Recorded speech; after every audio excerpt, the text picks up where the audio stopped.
Okay, it is now 1:30 p.m. Standard Time, right? Hope everybody adjusted okay to time change. This is the November 8th meeting of the Civil Service Merit Board, and let's begin by calling the roll. Stephanie Taylor. Present.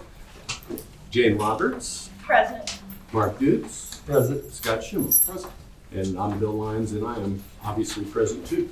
So the first item on the agenda is the approval of the minutes of the previous meeting, which was held on October 11th. Motion. The second. Motion is second. Any discussion? All those in favor indicate by saying aye. Aye. Any opposed? Okay, the minutes are approved. We're now at the reports section, so we will begin with the civil service report. Litigation. I am sorry, litigation. I think I could figure this out after a while. Reports on litigation. Thank you very much. Mr. Winchester. No litigation to report. Thank you, Mr. Chairman. Mr. Shields. Nothing this month, Mr. Chairman. Thank you. Okay, good. Okay, sorry about that. Now we have the staff report from civil service. Before I do the staff report, we did have someone signed up that wanted to speak to the minutes. I had sent you that on Monday. You did send me that. That's right. I wasn't sure. So we want to do that before I move on. Yes, we will. Stephanie Guptaylor, please, Yes. wants to speak to the minutes. Where do you want me to be? I put a microphone there, but we can also move it up here, whichever's preferred. There we can see you on the camera. Yes. Over there.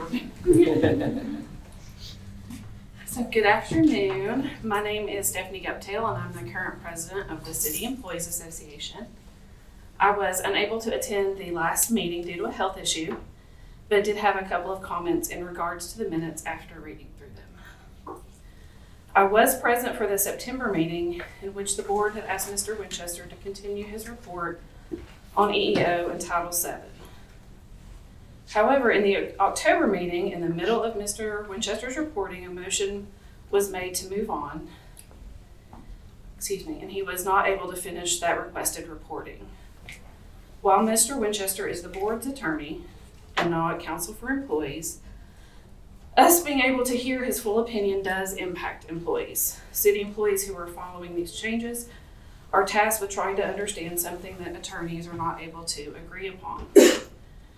Are we concerned our mayor is trying to do something negative? No, absolutely not. That is not the issue here. The only issue is, does charter allow this change? And employees are getting two different answers. We just hope that the board feels at this time you have a full understanding of what your charter duties are, especially as they apply to EEO and Title VII. Okay, thank you very much. Thank you. Okay, appreciate that. Now we can go on to civil service staff report. Dr. Hefty. Sure. Just some quick updates. We still have two pending discrimination complaints that the law department and we have had some extensive meetings with the employees. We have a tremendous amount of written material to review. So that is still under review. At this time, it is not an official complaint. That is turning into an investigation. That is still an item under review. I did have a third complaint that came in just late yesterday, and that one is going to result in an investigation that we will likely do in concert with KPD. So we'll probably begin that process next week, and I'll be sending out those advisements this afternoon. The EEO4 reporting period for 2023 has opened. It opened on October 31st. The deadline is December 5th. As you may or may not know, Civil Service prepares the EEO4 report for the city every 2 years. So we have initiated that process. We'll complete that report and submit it to the EEOC by December 5th. We have put up the promotional postings for fire. Another just reminder, we've started doing this once a year, so all promotional postings for police and fire are now done annually rather than as requested, which is how we've done it previously. So the promotional postings for fire are currently up, and that will be for all of the positions above senior firefighter. So those are open at this time. We are working on updates to PeopleSoft. I have mentioned this a couple of times. We're currently being asked to review, IT has asked us to review our processes. So all of our applicant testing, scoring, communication with applicants, all of those processes route through PeopleSoft, which is our software. We're doing a full-on upgrade, which is completely going to change the entire nature of that product. While it's the same product, it's going to be completely different in the way that it looks and the way that it's used. So my analysts and I right now are going to take a couple of weeks. We're reviewing the sites of other cities that are currently using the new product. And our goal is to look at our own processes. We've had to do a lot of customization because obviously as a civil service system, our processes are unique. Not everyone has an eligibility register, a referral, a rule of 5. And so we've had to do a lot of customization to build those pieces in.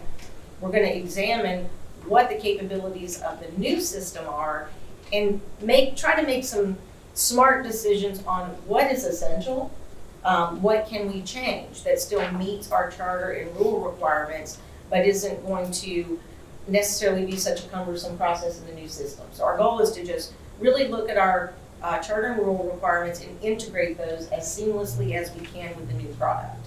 So we're going to take a few weeks to do that and then get back with IT and see if we can make some recommendations. It's possible some changes could come out of that. So that's just really what we're looking at right now, is how best to incorporate that, and do we need to make some changes on our side to facilitate some of that. So we really started that process at this point, and I'll keep you updated on that, particularly if it looks like any changes are forthcoming. The only other item that's not on the agenda, because I only became aware of it yesterday, is that I was notified that there is a placeholder item on the city council agenda for next week, the 14th, that is intended to be the move of the EEO functions that are currently performed by civil service to the HR department. I don't know when or if we were going to receive any formal notification of this. My guess is that we will first see it when it goes public on the website tomorrow. Why I'm letting you guys know is that if it's set for first reading on the 14th and second reading on November 28th, this board will not even have time to read, digest, review, and discuss those items as a board before it goes for second reading. So I wanted to make sure I brought that to your attention. And that's it for civil service report. Appreciate the update. One question, we did a lot to change things for KPD. Have you got any, at least, maybe too soon to fully evaluate that, but have you got any impressions about how all of that is working? I have no formal data, but anecdotal data is that they have been very positive changes. The one that probably has had the most impact is the change that we made to the promotional process. So on the recruiting side, we're still struggling, just to be honest. We did make those changes. We're hoping that over the long haul, we will see positive improvements from those changes, but at this point, we are still not seeing dramatic improvements. Where I have really already seen significant improvement is in those promotional processes. The police officer 1 through 4 promotions that we are posting them continuously, so that as soon as an officer becomes eligible for those promotions, they're able to apply. We process them as quickly as possible, and that promotion is very quick, rather than sometimes they had to wait 8 months after they were eligible before that promotion was effective. Now it can be a matter of weeks. So I do think that has been a very positive change, because those promotions are hopefully going to serve to help officers want to stay here and help us with retention. And I do think we've done one supervisory process since we made changes to that one, and I do feel like those were positive changes. I didn't see any negative impact of the changes we made to the testing requirements or the years of service requirements. So I do feel like that was a positive change as well. So it'll probably be a little more time before we can assess whether or not we've seen any significant difference in the police officer recruit hiring process.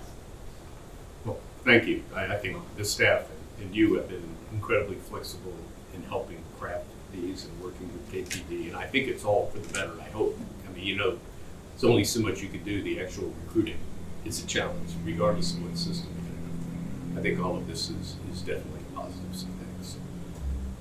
Okay, next is the HR report. Grumman will be able to speak to that. Be quick. Good afternoon, everyone. I'm going to start with the bottom line up front, as they say, the bluff. HR is being involved in a lot of new processes and opportunities, and I want to share those with you all this afternoon. I want to talk to you about the BAUD 300 class through the University of Tennessee. Our HR generalist who does talent acquisition is Mary Margaret Murray. Raise your hand, Mary Margaret. She is doing an awesome job with helping and building relationships with the University of Tennessee. This class she has been involved in is something that I think you will find very informative. It is a 300 level class for juniors and junior level business administration course majors and business students, and they are working on a special project. What she focused on in this project was talent acquisition. How do you engage applicants? How do you get people to want to apply? How do you want people to stay at the city of Knoxville? They have been working quite a bit on doing this project. The students had to come back and report and do things. There were questions about retention. There were questions about what do we need to do with data. So we're really excited what she's going to be able to bring back, and they've asked us back for the next semester. So she's done a great job with that as well. I want to introduce you to our new generalist. His name is Nathan Wallace. Raise your hand over there. Nathan is a 2022 graduate from the Lincoln Memorial School of Law, and he's coming with us from a strong HR background, and we're so excited to have him. We will have a second HR generalist, so we will have a full scope of HR generalists that will have specialty areas to work with each of the departments. So as we look at this, our next person will come on Monday. And so we will introduce you to her. She has a lot of experience with recruiting, with the idea of specialization in employee engagement. So looking at that as well. So we do still have 2 HR vacancies. One of our amazing employees has had a unique opportunity to work with LaKenya Middlebrook and will be doing project management. She has her project management certification and will be doing project management with LaKenya Middlebrook's department. So we will have we will be looking for vacancies there as well. We have been given the amazing opportunity. I was sarcastic in that when I say that we're going to be working towards ensuring that we are updating the consolidated charities. It's something that you all will hear about. All employees will hear about consolidated charities. It's new on our plate. I am sarcastic because it's going to be a lot of work, but we're so excited about this new opportunity where our employees can give and be of service to our greater community. I'm about giving and being of service, so I'm excited about that and what that will change in the future as well. We are also, the HR department has been tasked with being responsible for the COK internship program. Mary Margaret, again, she's just on the ball. She is going to lead our internship program. She is doing our summer in the city. She's looking at all of our interns and how do we work, because the thought is how do we engage them and how do we include them and how do we retain them to ultimately be employees of the city of Knoxville. That's what we want. Supervisor training is on December 6th. We are going to have someone from the from the benefits department will bring someone in for mental health in the holidays. We've had a lot of requests as people are going through the holidays, the stress of all of these things that we have to do. And we're also going to do a training on emotional intelligence. Everybody that participates in the training will receive an emotional intelligence assessment and a free book. So we will make sure all employees get that as well. Last but not least is retitles, reallocations, new titles. We are still working on this. As I had indicated, I was hoping we could get that out. We are still working with the law department. That AIS is still in the process. We will have 13 reclasses, 13 new classes, we will have 1 reallocation and 2 retitles. We're finalizing that. Hopefully, we can get all of that information from the law department. And once that information is there, I will send that as required to let the civil service department know. But we are finishing that, not done until probably tomorrow morning. So we'll get that. Thank you all. Thank you very much. Okay, we don't have any unfinished business here. We do have some new business, which is item 5, a request by the Director of Plans Review and Building Inspections to permanently exempt from civil service the second position of Deputy Director. And you have your attachment. Let's see, who would like to I speak? see Peter's here. Peter If he does. wants to say anything.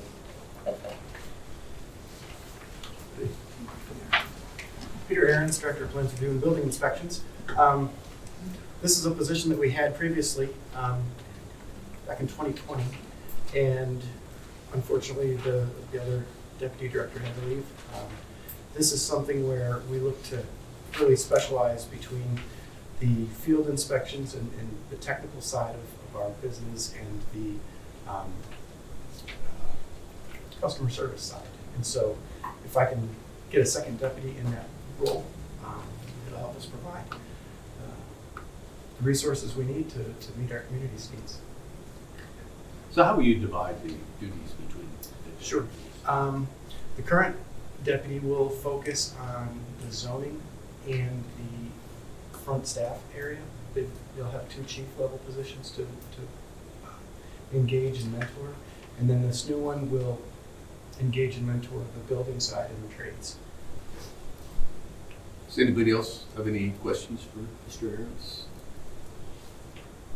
Okay, well, if we could get a motion and a second, then we can just have any discussion and proceed. Do I have a motion for that? Okay, we have a motion from Mr. Schimmel. Second. Okay, we have a second by Mr. Dukes. Do we have any discussion? Do you have any thing, Vicki, that you would like to add? This is a pretty standard request. This was something Peter came and asked me about a few weeks ago, whether I saw any issues with it. I did not. This would be a permanent exempt position to give him 2 deputies rather than the typical temporary grant-funded positions that you're used to. And it's just something, he has made a lot of changes to inspections since he came here. To go back and look at what it looked like the day he came to today is night and day. And I think this is just something that he needs to continue that work that he's been doing. Okay, thank you. Any other discussion? If not, all those in favor of item 5, please indicate by saying aye. Aye. Opposed, say no. Hearing none, the item 5 passes. Thank you, Mr. Karen. Thank you. You bet. Well, that gets us to the last other business. We don't have any there listed. I guess I'll entertain a motion to adjourn. Motion. Okay, motion second. All in favor of adjourning, please indicate by saying aye. Aye. It's unanimous. Won't even ask for the. Okay, thank you very much.